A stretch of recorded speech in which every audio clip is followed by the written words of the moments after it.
Hello and welcome to Paths to Independence, Making Informed Choices. My name is Nicole Rengifo. I'm the Project Connect Coordinator here at Adapt Community Network. Before we start, just a few quick housekeeping notes. If you have questions for our presenters, please use the Q&A feature. Just click on the Q&A icon at the bottom of your screen and type in your question and hit send. The chat box will only be used for sharing helpful links and information about Adapt Community Network's webinar, including how to access translation, which you'll find posted there soon. Please keep your questions general, since today's session is meant to be shared overall information and not address personal situations. Just a quick reminder, please don't include any personal details in your questions. If your connection drops during the session, please don't worry. Simply just use the same link provided to you in your invitation and rejoin. We understand that technical issues could arise, and if you miss any content, kindly visit our website after the summit.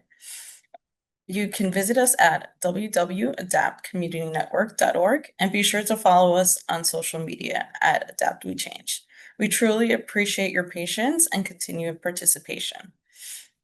It is my pleasure to welcome you today to today's session, to Dorothy Next, MSW, and Evelise Saraga to this session. Dorothy is a champion of disability rights. Dorothy is a strong advocate for her 15-year-old son, Asher, who has quadriplegic cerebral palsy, seizure disorder, and intellectual developmental disabilities. More recently, Dorothy had taken up the challenge of being her own self-advocate when she lost her vision at age 45. Dorothy went back to school and earned her master's degree in social work with a concentration in disability studies in 2023. She is available to guide interaction workshops in a wide variety of disability topics through the Person-Centered Care Services, where she now works as a disabilities trainer. Evelise Saraga is a dedicated professional with over 13 years of experience supporting individuals with intellectual disabilities, IDD, of Latin descent, and is grounded in a strong academic foundation in psychology and disability studies. Evangelise has built her career throughout advancing equity, inclusion, and self-advocacy within the IDD community. For the past 7 years, she served in key roles at the Person-Centered Care Services. More recent, as an outreach engagement specialist, where she champions person-centered practices and empowers individuals to become an active participant in their own lives. Evangelise is deeply committed to systems change, disability justice, and fostering environments that honor dignity, autonomy, and meaningful choice of all. Please join me in welcoming our speakers. Good afternoon, everyone. Thank you so much for having us. My name is Evelise. I'm the Outreach and Engagement Specialist at Person-Centered Care Services. And while I get the screen up, I'm going to pass it over to my colleague, Dorothy.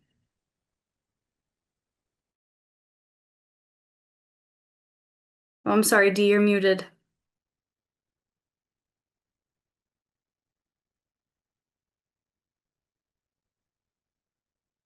Okay, sorry about that. My name is Dorothy Nesk, or as everybody knows me, Dee. I want to thank the summit coordinators for giving us such a great opportunity to speak to you, and also to giving us such a wonderful introduction. I want to reiterate that I am a mother to a 15-year-old child who has quadriplegic cerebral palsy, a seizure disorder, severe intellectual developmental disability. He does not communicate with language. He does use a wheelchair. And so I'm in the thick of it. Anything disability related is very important to me. And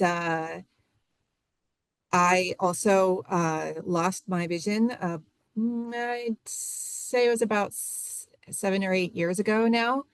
due to a cardiac arrest that gave me an acquired brain injury. So I know intimately how to advocate for myself and for my son, and also how to make informed decisions. And I just want to help you all understand how you can help your loved ones in providing this information to you today. So, Evelise, go ahead and reintroduce yourself. Hi again, I'm Evelise. Before we get into the topic, I just want to share our mission and vision, our core values, and our strategy and impact here at Person-Centered Care Services.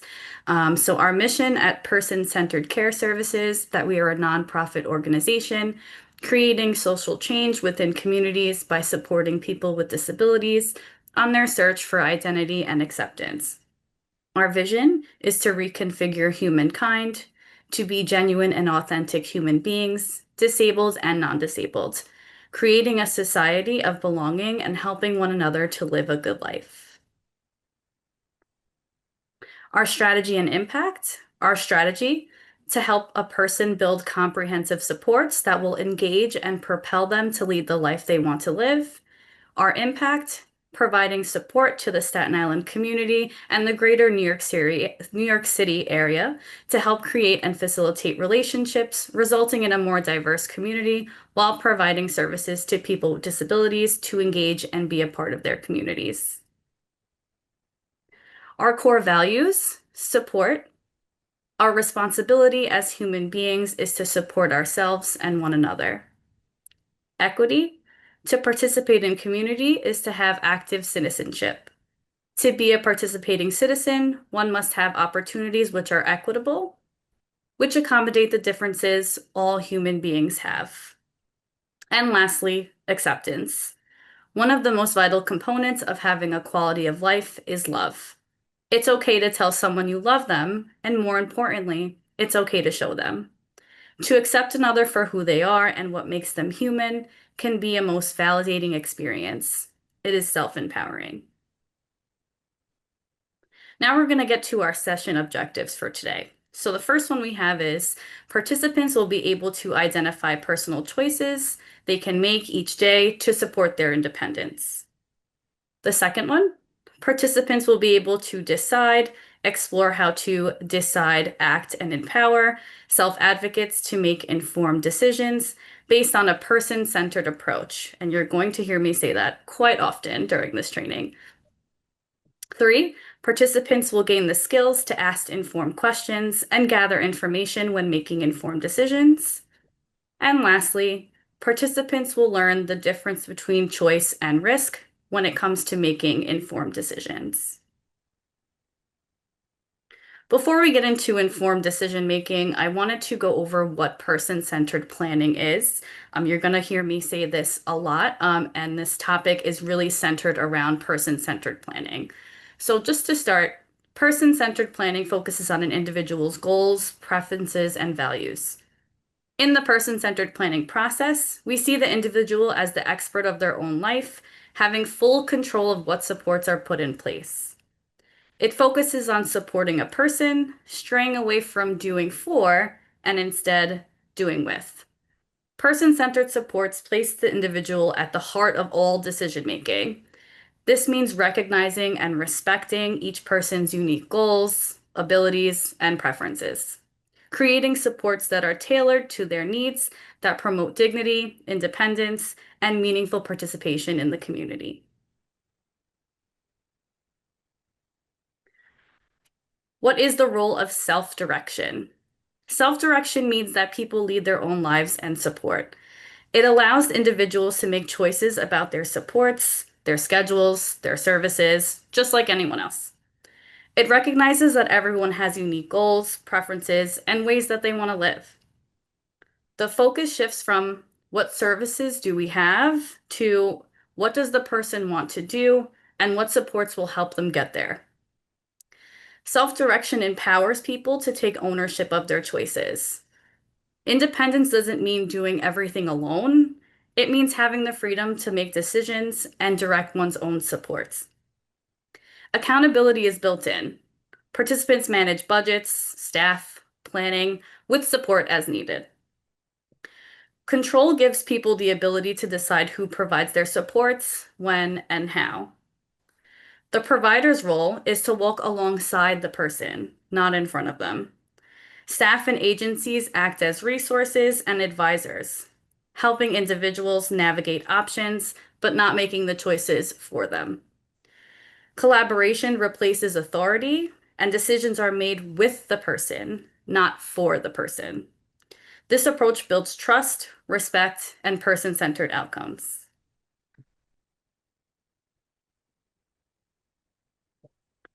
I wanted to Emily, share, oh, yep. I'm sorry. I just want to jump in and say something about self-direction. So my son has self-direction, and it is a wonderful program that is relatively new that does allow our family to hire those people that are most likely to get along with our son well, to work with him well, who are interested in him and are able to support him best.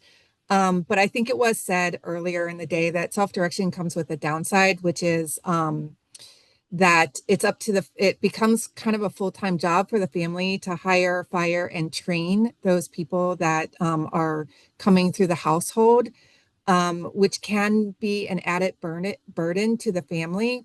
So if families want self-direction, it's a wonderful thing, but they shouldn't be forced into self-direction, because it is kind of overwhelming for some families to handle those responsibilities.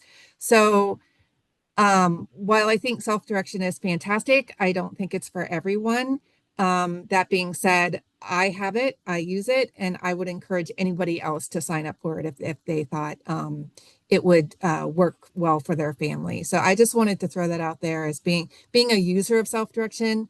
I know intimately how it works and what some of the pitfalls can be. Thank you so much, Dee, for that. And yeah, it all ties back to making informed decisions. But yeah, we do encourage people, if they can do self-direction, that they can do so. It gives the individual and the family more autonomy over their services and who provides it, and who's going into and out of the home and the direct support professional that's actually there. But of course, it's a lot of work. And if you don't have the time set aside, or if it might be overwhelming because you are in charge of everything that has to do with that person and their circle of support and what services that they make, then people usually do choose traditional services. So thank you, Dee, for mentioning that.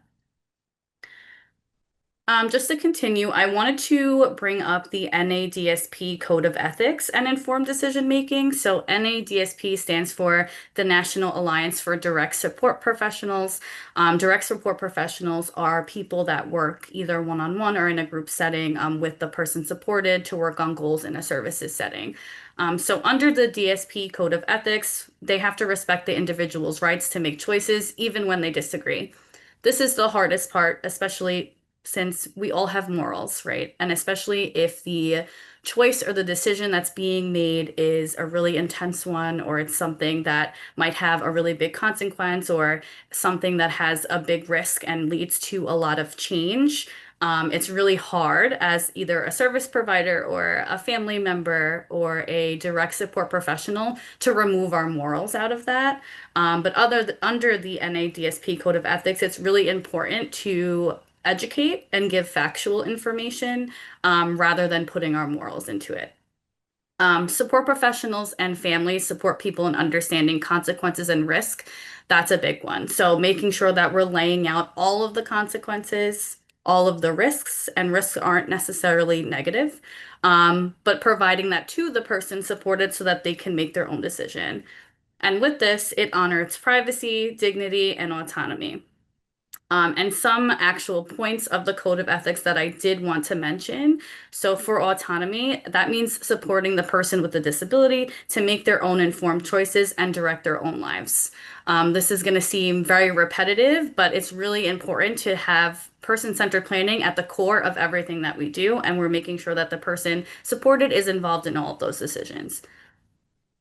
Direct support professionals honor each person's right to self-determination by providing information, guidance, and support, never control. The goal is to empower individuals to make their own decisions that reflect their own values and preferences. Justice involves promoting fairness, equity, and inclusion for all people.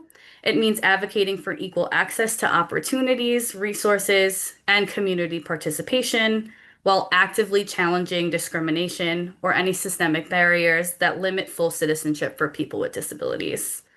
And lastly, I wanted to touch upon integrity. Integrity requires acting with honesty, transparency, and consistency in all professional responsibilities.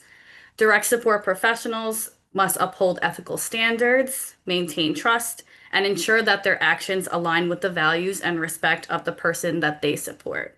And Dee, I see that you you wanted to jump in there, so I'm gonna let you.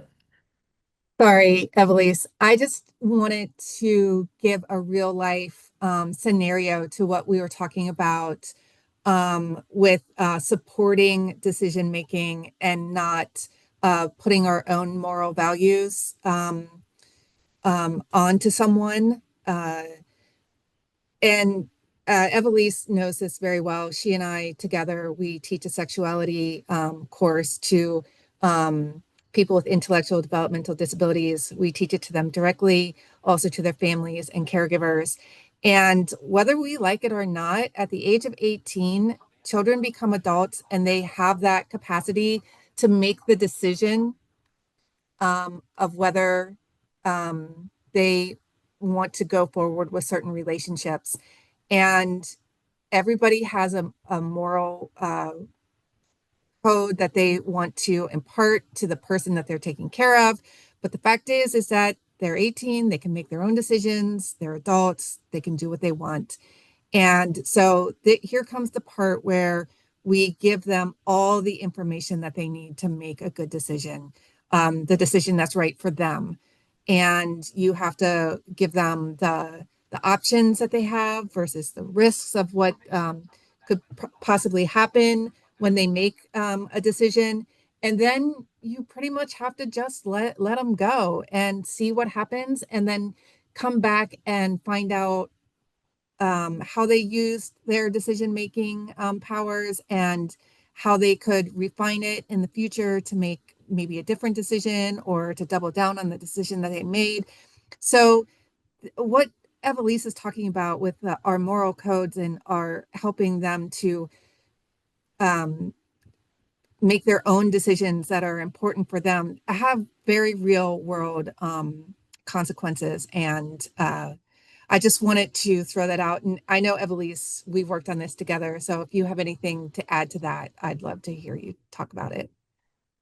Yeah, thanks, Dee. Yeah, a lot of the trainings that we provide to the people that we support are all information based, and especially with a heavy topic like sexuality and people with intellectual and developmental disabilities, when we are having those workshops with the people that we support or the families, that's a really hard, it's really difficult to remove your morals, and it's really difficult to want to steer the person you're supporting or your family member in the right direction, even if you have experience in certain areas. So I do also want to say, even though we are pulling out our morals, you can share stories if you would like to when it comes to decision making. An example of that would be, hey, when I made this decision and I said that I was going to do A, B, and C, this is what happened to me. That doesn't mean that this is going to happen to you, but this is a possible risk of that. Um, but yeah, we do also it's hard pulling out, our moral compass with these things. But Dee, thank you for sharing the sexuality training, because that is a big topic that's hard to be supportive and informed decision making while also kind of letting the person be a person and, kind of choose that, whatever the direction that is. And that is a pretty good segue to what is informed decision making. So I know we mentioned it a couple of times, but it is knowing all available options. So the options could be good options, bad options. It's just all of the options that a person has. It's understanding possible risks and benefits. It could be making a pro and cons chart. It could be balancing what will happen if I do this. What are some good things that are happen? What are some not so good things that'll happen? Having the support to weigh out those choices is super important. It doesn't have to be, someone in the immediate family. It can be a direct support professional. It could be someone that is in their circle of support that they're really close to, that they have a lot of trust with. It could be a peer. Just having that person to support them in weighing those choices is pretty important.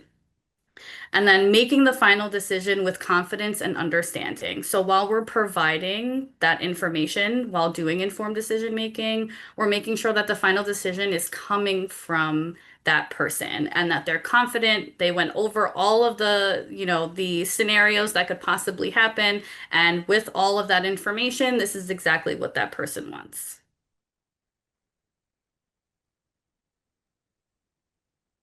And building independence through daily choices can start small. So it could start with everyday decisions, big and small. An example of some daily choices are what to wear, what to eat, when to take a break, who to spend time with. And each person builds confidence and self-determination. Professionals or parents can support by encouraging and not directing. And I really like this aspect of it because as someone who is neurotypical, you're making choices all of the time, and they might be something that no one might question you for them, or you kind of just do it. I wake up in the morning and I know exactly what outfit I want to wear, or maybe I don't know what outfit I want to wear, and I kind of go through that process, to figure out what the end goal is, what am I wearing. And it's really important for parents and providers to start building that independence with everyday decisions as young as you can. Just kind of building up, and it doesn't have to be something that's a life or death decision, but something like what's here on the screen could be a really good starting point to starting your child with informed decision making. Coming to conclusions might require some more time. So it might require the person to sit and process all of those options, and it might take them a little bit more time. But it's really important to be patient and allow for that time to happen. Um, as decisions become more entailed, it's also important to remove our own morals, as I said before, with someone making a choice.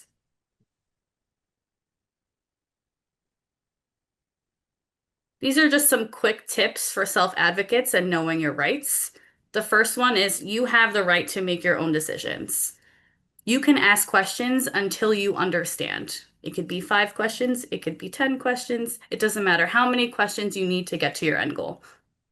It is okay to change your mind. And that's really important too. I feel like when we're supporting people, there's a lot of pressure to kind of make a quote unquote good decision for that person. But it is okay to change your mind. And you can ask for support and not permission. And now for this next slide, I'm going to pass it over to Dee. Okay, everyone. I just want to remind everyone that I am blind, so take the ride with me. I might hesitate a little bit on some slides because I'm not actually reading them. I'm listening to them in my ear, just so you have some idea of how things are going for me. So I'm going to start with, you know, to make a good informed decision, oftentimes you have to start with your legal rights.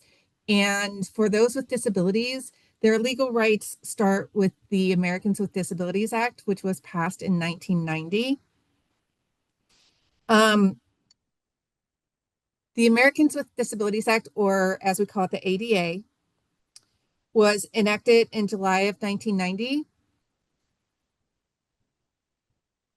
And it guarantees full participation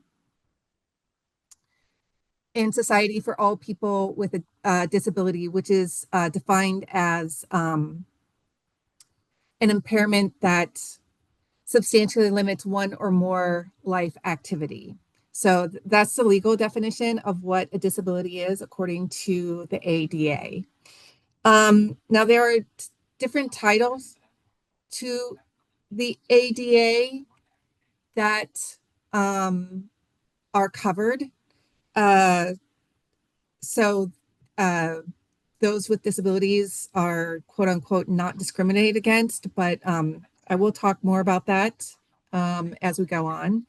So the 5 titles focus on employment, telecommunications, public accommodations, state and local government, and transportation. And then concurrent to the ADA is another law, which has been mentioned before, IDEA, the Individualized Disabilities Education Act, which is concurrent to ADA, not part of it, but I need to talk about that as well. So being someone who has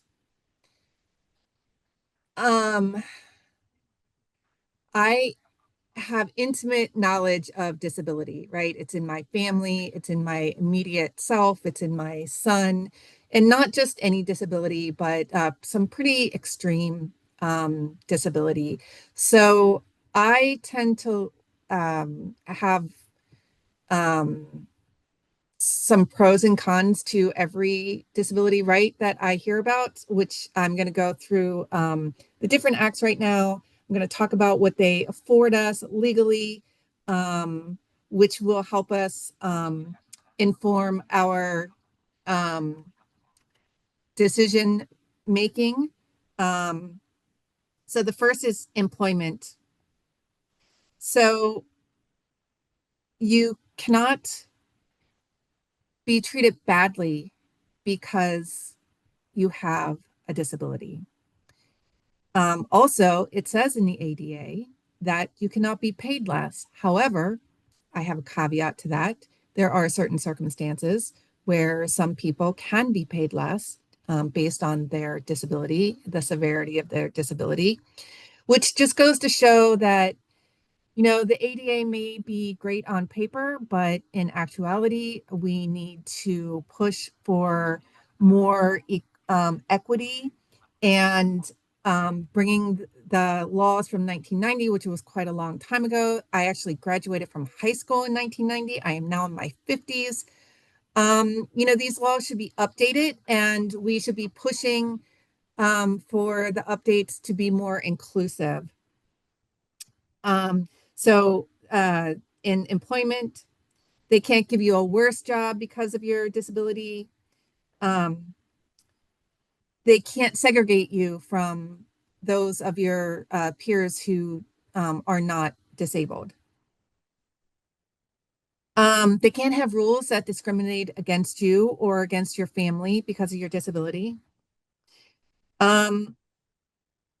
They have to have accessible applications so that it's easy for those with disabilities to apply for a particular job.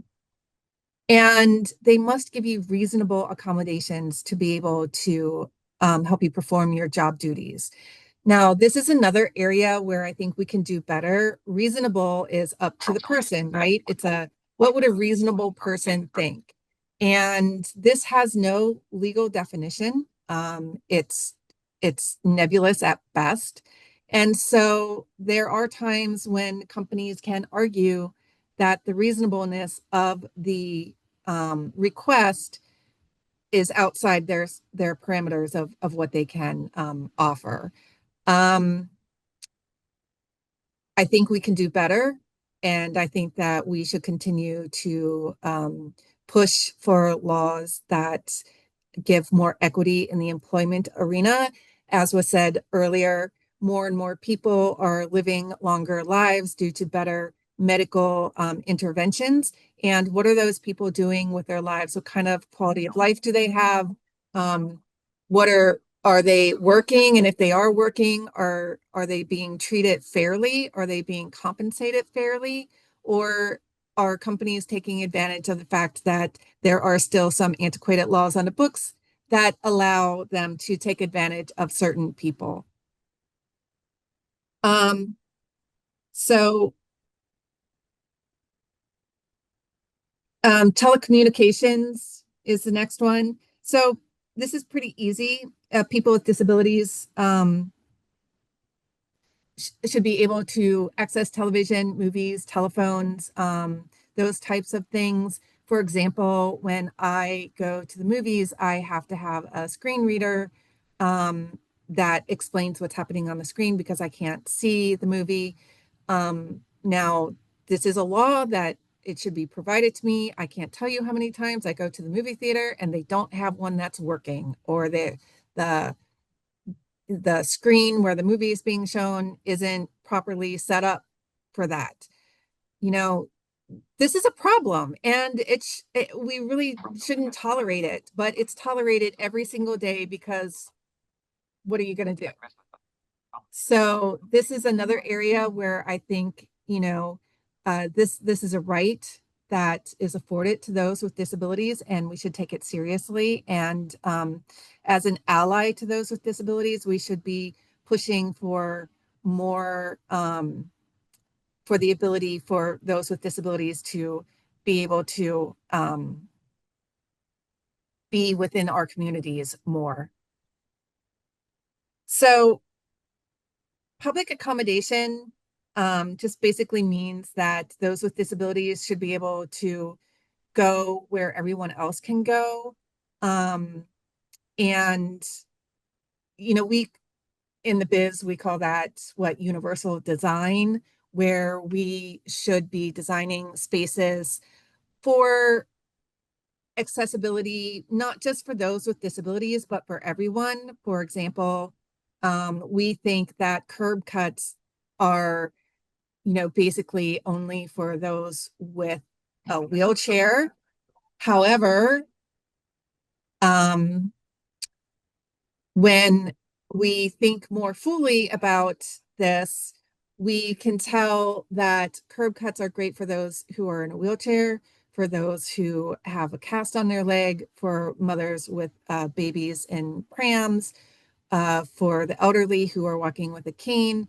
So this is generally what we call universal design, which includes everyone, not just those with disabilities, but it is something that we should be keeping an eye on and pushing for in our communities.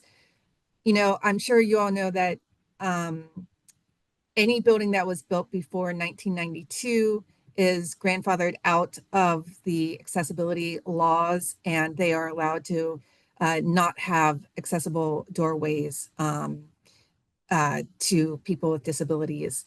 I have gone to court before, taken my son to an IEP meeting at the courthouse because we were in litigation over his IEP. And there was no way to get into the building. It was all stairs. And in order to get him in his wheelchair into the building, we had to use a dirty freight elevator that was around the corner where no one else could see him. And it was almost like he was a dirty little secret in getting into the building. It's, not acceptable. And again, this is a right that those with disabilities have to be able to get into buildings, to be able to participate in local and state governments. And it's something that we should be more cognizant of and pushing for greater access to. Again, I just want to say with state and local governments, we need more representation in state and local government of those with disabilities. We tend to shy away from situations where we don't see ourselves reflected. So state and local government, there aren't a lot of leadership that have disabilities, whether visible or invisible, that are willing to talk about them openly. And so without that representation, people with disabilities are less likely to want to go into state and local government. But the more that we can open that up and have people with disabilities represented, the more the younger generations will see um, uh, themselves reflected in leadership and want to take up that mantle as time goes on. So I also think that that's important to mention. Transportation is another big one. You know, people with disabilities have the right to be able to get around on public transportation. However, as you all know, if you have a loved one in a wheelchair, the ramps on the trains are only every, 5 or 6 or 7 stops. And this is why Access-a-Ride exists, but anyone who has used Access-a-Ride knows that it's a perfectly imperfect system. And completely aggravating for those of us who use it regularly. It's great on paper, but doesn't actually work in reality sometimes. It is frustrating to those of us with disabilities to basically be told that our time is not valuable and that going all over the place trying to, sharing an Access-a-Ride, being hauled to 3 different drop-offs before you are dropped off, or having to find a way to an accessible train station when you live, 2 miles away from one. These are issues that no one seems to care about, but those with disabilities. And again, as an ally to people with disabilities, I would encourage everyone to be cognizant of these things as you walk through the world. And if you see something that you think is not fair, definitely say something about it, because things aren't going to change if we don't stand up for ourselves and know what our rights are and be able to ask for the things that we need. Now, the last one that I'm going to talk about, IDEA, again, is not part of the ADA, but is concurrent to it. The Individualized with Disabilities Education Act. We've heard about the IEP process earlier today.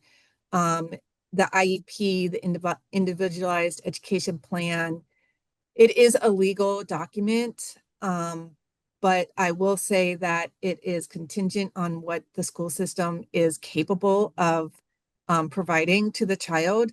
For example, my son, who is a very medically complex child, receives much more therapy on his IEP than a traditional Department of Education school could possibly provide to him. And so although his IEP outlines it, I know that our local school cannot supply the what is being mandated to him. So we had to look around and find a particular school that would be able to supply that to him. So again, IDEA, the IEP, these are all wonderful things advancing the rights of those with disabilities. They all have small issues here and there that we need to be cognizant of, and we need to constantly be checking ourselves and asking ourselves, is this still working? Is this still appropriate to the population that it's meant to serve? And those with disabilities need to know what these rights of theirs are, and they have to be asking themselves, is this appropriate to me? Am I able to use this in the way that it's meant to be used?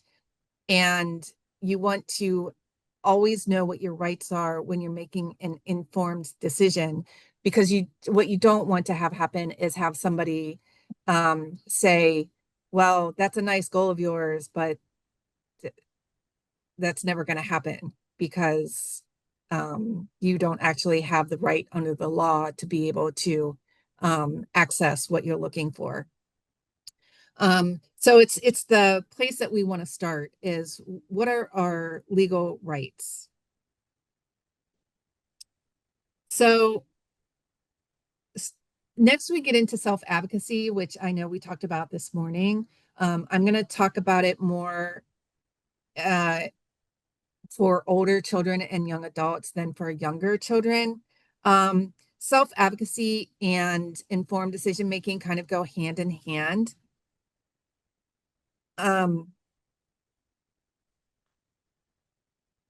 So making an informed decision and self-advocacy. So self-advocacy is when you know your strengths and weaknesses and you know what you need to succeed. So that's this self-awareness. This is asking yourself, you know, what's important to me? What do I need? Where am I going? What goals do I have for myself? And then you need to be able to communicate that to other people.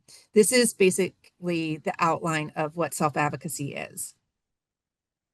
So people who can make informed decisions and can self-advocate are more likely to thrive in school, work, and life because they can make requests and they have a reasoned way of looking at the request or a reasoned way of asking for the request that helps put them in a better position to get what they're looking for.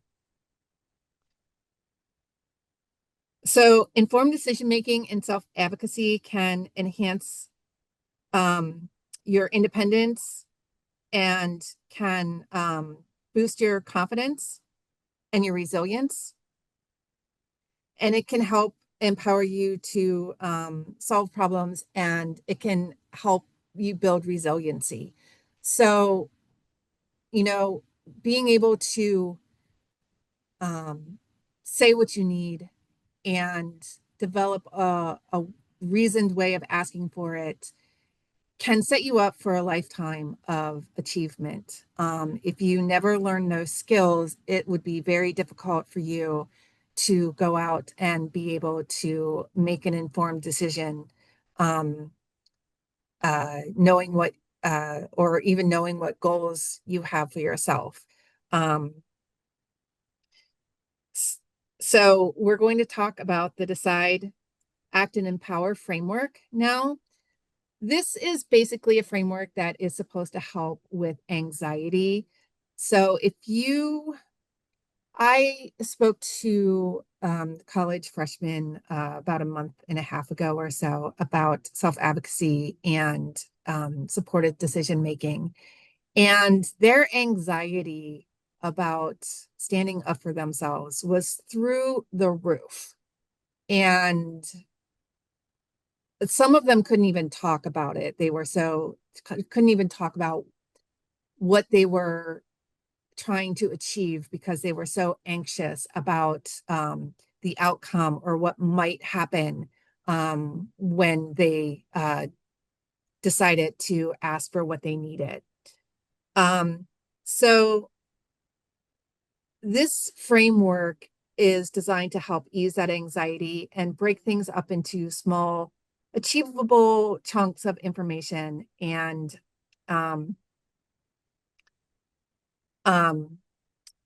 it's a way to help kids break things up into small achievable steps, which is I think what everybody needs to be able to move forward. Really, a lot of the things that we talk about today, they're great for those with disabilities, myself included and my son included. But a lot of these skills are just skills that everybody should have and can use. And if you are working with a person supported, if they're in your family or in your classroom or someone that you work with as a case manager or as a direct support professional, all of these tips are for you too. So just keep that in mind. So step one, you want to explore options together. Like, what are my options? What is the goal that I'm trying to achieve? And what are the options that I have to get there, right? There are all kinds of options. Sometimes you might come up with one or two. Sometimes there's 10. sometimes you'll come up with one or two and then think about it for a few hours and then come up with another few. But it's important to try and brainstorm all the different options that you might have. And while you're doing this, you're trying to identify what matters most to the person supported, because this is person supported, right? This is person-centered planning. And it's not about what we want. It's not about what I want for my son. It's not about what you might want for your loved one or the person that you're caring for. It's about what do they want. And so it's important to be asking that question all the time. What is it that they're trying to, what goal do they have? What are the options and what's important to them? Why are they working for this? And then you want to take small supported steps toward that goal. So you want to break it down into digestible chunks and continually just take small steps forward and work toward it. And then, the whole time that you're taking these small steps, you want to offer tools and accessible information continuously, so that at every step of the way, they can reevaluate where they are and where they're going and how things are moving for them. And then step 3 is empower. And you want to reflect on what worked and what didn't work, and then celebrate the effort that was put into this process. Because the more you celebrate their achievements, the more you're going to encourage ongoing choice making, which is, at the end of the day, that's what we're talking about. Encouraging them to make the choices that are going to make them happy. Make the choices with informed options, weighing risks and benefits that will get them to a solution that they're happy with. Sorry, Dee, I just want to jump in here. Sure. Just as a reminder too, as someone who is supporting someone with a disability or a family member or a direct support professional or provider, there might be times where you run into maybe a person supported that has a dream or a goal that's really may seem unattainable. An example of that is we had a person supported who loved the WNBA. She wanted to be a professional basketball player. Everyone was almost trying to, talk her down from that dream and that goal, and was like, oh, the chances are very slim that you would actually become a WNBA player, and, statements like that. And using this framework, we were able to break down that goal into something attainable. So something that, at face value sounds, maybe sounds ridiculous to you. We kind of broke it down to, okay, you want to be a WNBA player? Do you know how to play basketball? Do you know the rules of basketball?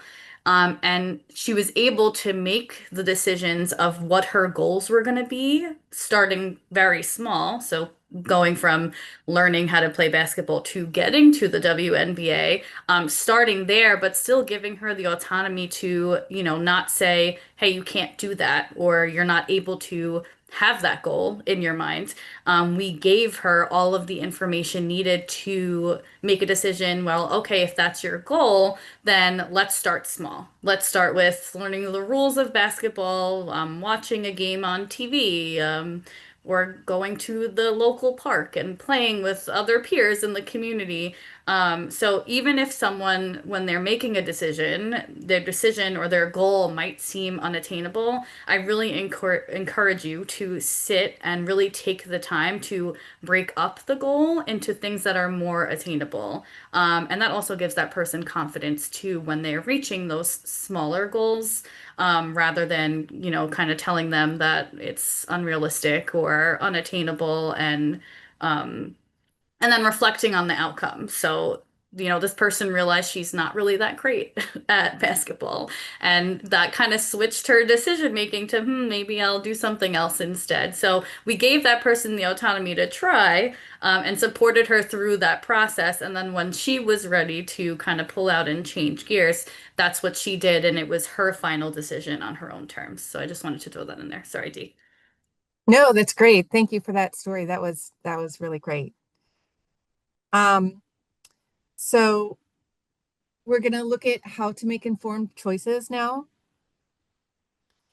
So when you're deciding a choice, you want to ask, what are all my options? So again, options could be few or could be many. And you might leave out one or two. You'll figure it out as you go along. If you leave out an option that you don't think about, eventually it will come up and you can add it to the options list. So you want to think, what are the good things and the not so great things that could possibly happen with each option? You know, um, um, if you make a choice, what is the possible outcome? What could happen if I choose one way versus the other way? And then you want to ask yourself, do you have all the information that I need to make this choice? You know, um, do I am I missing some pieces of information that could possibly hinder my choice making? And if I am, who can I go to that can fill in that information for me? Would be a good choice for me to bounce ideas off of, or uh, might either be professionally or are a part of the community, someone who's well respected in this particular area of what I'm trying to attain, that I could go to and ask them, like, I'm trying to make this decision, but I'm not sure that I have everything that I need to make the appropriate decision. So a tip for professionals and families, if you are helping someone work through an informed decision, and you are working with them on their options and their risks and their benefits, you might want to ask them open-ended questions about why it's important that they attain this particular goal, or why it's important that this issue, what is the issue and why is it important to this particular person, instead of just asking them like yes, no questions that they might just be giving you the answer that they think that you might want, as opposed to giving you the answer that will help you develop a better idea of exactly what it is that they're trying to attain, and then helping them with that. So we have tips on making informed decisions. You want to make sure that you give yourself enough time to go over all the pros and cons, but don't take too much time, because the parameters of your question are going to change at some point, and then you're just going to be spinning your wheels and you're never going to be able to make a decision, because the question is constantly going to be changing for you. Whenever possible, you want to talk to other people about your decision making, because getting feedback and advice is an important part of making sure that you're making the right decision for you, not for someone else. You want to make sure that you're talking to someone who knows you, who can be a sounding board for the options that you're looking at. So part of this informed decision-making process is understanding choice and risk. Choice is making a decision based on what matters to you. It reflects your preferences and your goals and your autonomy.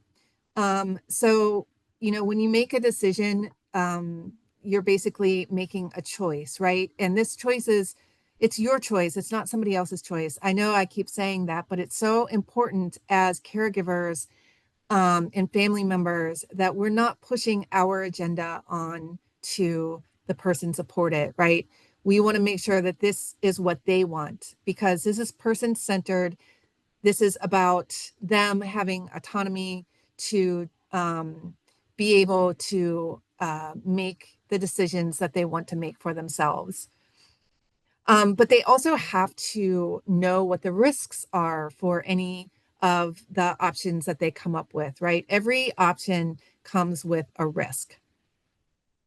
So risk is the possibility that something negative might happen, but not all risks are bad because they can lead to learning opportunities. And this is an important part of, I think, maturing and growing up, is understanding that, as they say, nothing ventured, nothing gained. Sometimes you have to take a risk in order to grow. And if we impart to our loved ones that they're doing okay just the way they are, and, not stretching or giving themselves a goal to attain is okay. You don't have to, you don't have to put yourself out there. Are we doing that because it's what is best for them, or are we doing that because it's what's best for us? And it's very difficult, as Evelise was saying earlier, it's very difficult to remove ourselves from this process while still maintaining helpfulness to the person supported in this process. So supporting informed decision-making balances dignity of risk with safety. So it's a balance of both of these things. So on your screen, I'm going to call your attention to the Venn diagram that's on the right-hand side. And it's a Venn diagram that basically has choice and risk in a circle. And in the overlapping circle, this is where informed decision making lies. So when we are making an informed decision, or when we are helping someone to make an informed decision, we always have to be balancing that choice versus the risk that could be involved. So now we're going to talk about role play, which I think is so very important when it comes to self-advocacy and informed decision making. So why does role play matter in something like this? It can provide a safe and supportive environment to explore real life scenarios, right? If I sit down and role play a particularly difficult discussion that I want to have with someone, I am supported with the person that I'm speaking to, and I can more freely develop my arguments rather than having it doing it on the spot can sometimes cause people to freeze up. It's very anxiety ridden. It's difficult to get your thoughts in line. So role playing is an important part of doing it in a safe manner. It can help someone practice their decision making before coming across real life consequences, rather. So for every decision we make, there's a consequence. And if we role play what scenarios could possibly happen, we can, mitigate the consequences, the bad consequences that might come out of that. And we can look at it and say, well, this kind of, if we go this way, it kind of helped us develop an argument that was better accepted. If we go this way, the consequences, it wasn't as well received. So it's a way to be able to work out that argument without the real world consequences that will happen later on. It can also encourage critical thinking about the risk and benefits and the alternatives of what we're looking at.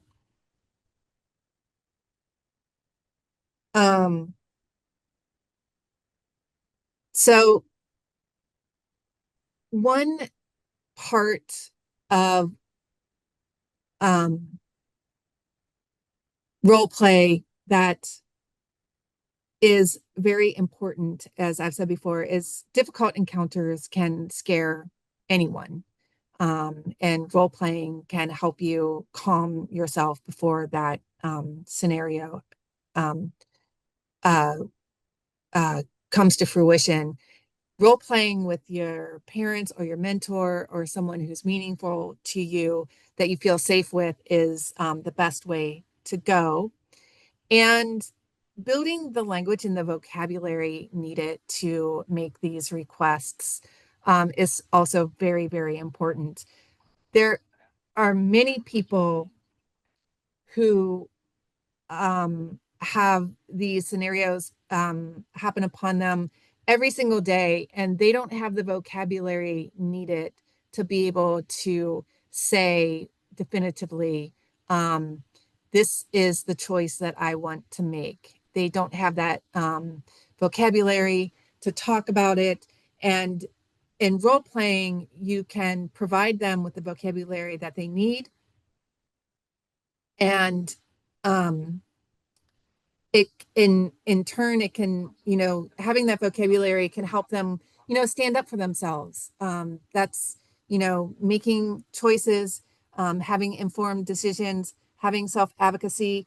It all amounts to basically being able to stand up for yourself, to say what you need, when you need it, and to be able to make a reasoned request that will help you to attain the goals that you're looking at. So now Evelise and I pulled out a couple of case scenarios for you to give you a better access to exactly what we are talking about. These case scenarios, the first one is about Maria, who is she's a 27-year-old woman with an intellectual developmental disability who lives at home with her parents. She is active in her community and she works a part-time job, but she wants more independence and she wants to live on her own. She wants to have her own apartment. So her parents are worried about her safety, her money management, and loneliness. And the core question that we are going to present here is, how can Maria's family, her support team, and she herself work toward this goal? And while at the same time balancing choice and safety. So first, we need to explore the choices that Maria might have in attaining her own apartment. And on the screen here, you're going to see a chart that's going to help Maria's family and her circle of support mitigate any issues any risks that might happen, that they might think about for her having her own apartment. So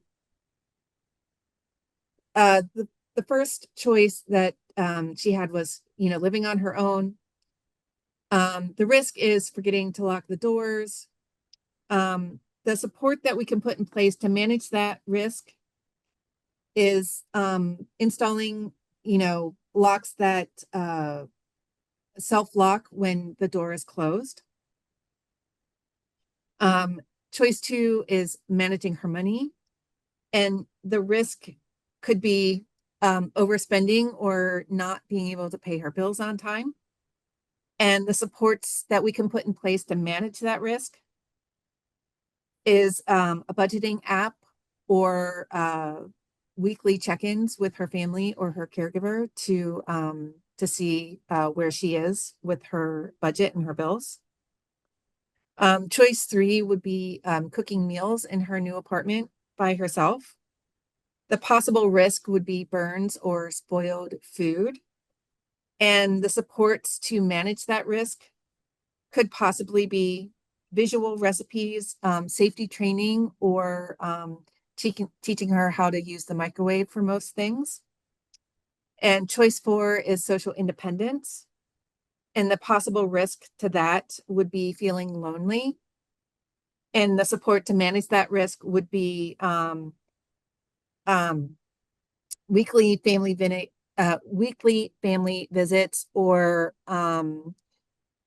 participation in community events. It's already been said that Maria is active in her community, but in order to stave off loneliness, we want to make sure that she's taking advantage of all the groups that are available to her. I'm So so sorry for the interruption. We have like 3 minutes before we're gonna start taking questions. So everyone, please start submitting your questions through the Q&A. okay. I'll wrap it up real quick. So the key takeaway here is that informed decisions don't remove all risk. They help manage it through planning and support. So the family collaboration and outcome. So the family supported Maria in this particular scenario by having a meeting with her support team, discussing what matters most to Maria, identified the risks, the potential risks, and then talked about what could mitigate those risks. And then they developed a supported decision-making agreement. And we're going to show this on the screen real quick. This is just an example of an agreement that helps supported decision-making. It's symbolic, can be signed by all parties, basically saying, this is what's important to you. These are the risks that we acknowledge. This is how we can mitigate those risks. And this is what everybody's responsibility is going to be in making this goal a reality. Dee, if you want, we could skip the next case scenario and just go right. Okay, Evelise, I'll turn it over to you now, and you can either go through the next scenario quickly or just finish up whatever you think is best. Sure. So really quickly, the next scenario has to do with Jordan in the workplace. A quick summary of what this is that he's feeling stressed by bright lights and constant customer interaction. So there were two options for him. One was transferred to a quieter department with few customer interactions, and option 2 was to stay in his current role, but use sunglasses or take short breaks. If he chooses the option of moving his role, he might have to learn a new role from the beginning. If he uses sunglasses, customers might not understand and may react to him negatively, causing confusion, and other employees might express concerns with fairness or consistency in workplace policies. So there's also benefits to both options. Option 1 would be less sensory overload and the ability to focus. Option 2 was maintain familiar tasks and relationships, but still build self-advocacy by identifying the supports that need to help him to succeed. So really the basis of this was informed decision-making allowed Jordan to understand both the benefits and risk of his choices and making a decision that reflects his preferences. But just some ending remarks. Empowerment starts with us. Every person has their own right to make their own choices. Our role is to support and not steer those decisions. And when we promote informed decision making, we build trust, confidence, and true inclusion. And I like to end this by saying, nothing about us without us. That is a quote that we utilize a lot at PCCS as well, to make sure that there is nothing being done and there's no choice being made without the person supported. And that is You, it. Evelise. Hi, thank you very much. I have some questions for you guys ready and prepared. So the first question is, through your presentation, you mentioned self-direction as well as traditional services. Can you elaborate quickly on what you would use this presentation for that? Those two different options for individuals? Sure, I'll let Dee take that over since you do Mhm. self-direction. Go ahead, Dee. Uh, I just want to make sure that I understand the question. You want to know why a family might choose one over the other? Yes, you can one or the other, or what are the differences between one or the other? Oh, okay, yeah. So, traditional supports would be supports that are put in place by someone else, based on what they think is best for the person supported, without any input from the person supported or their family. This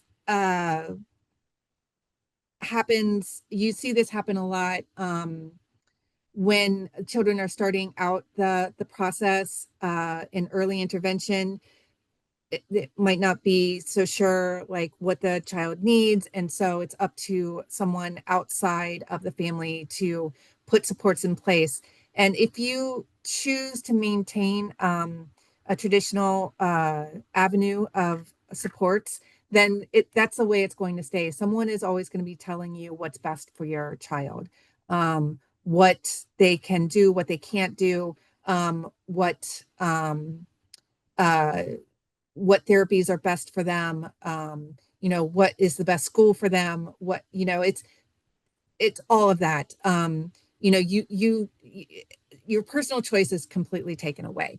Self-direction is the complete opposite. Self-direction means that the family and the person supported have the right to say who, where, when, how, and why things happen to them or for them. It says who comes into the house, who provides the support mechanisms, who the direct support personnel are, and what classes or therapies the child may want to utilize.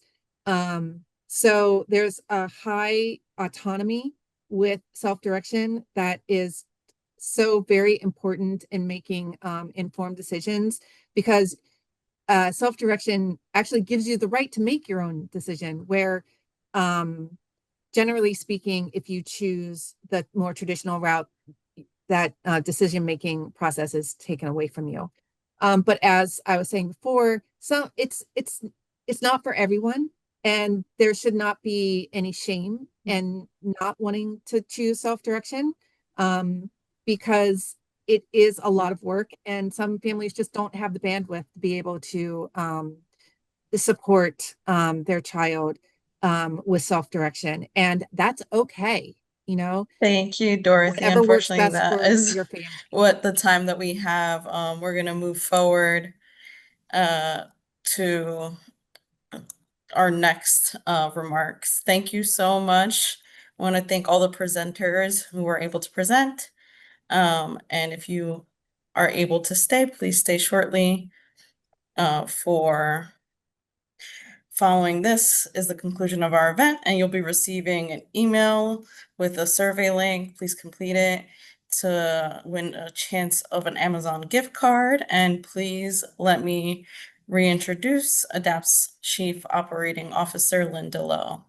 Thank you so much.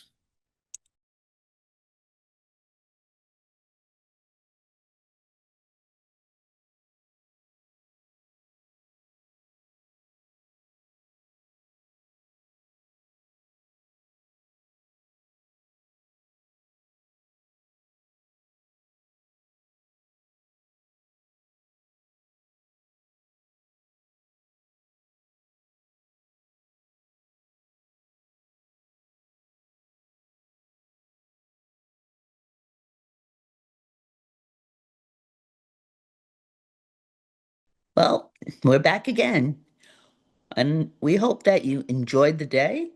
Lots of good information.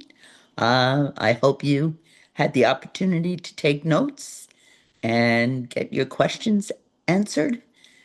And please, if you have any questions now, put them in the chat, reach out to Project Connect, and try to follow up on the issues that are most important to you. And also, there's going to be a survey that we will send to you. Please respond to it so that we can continue to offer these summits and touch on the topics that you want to know more about.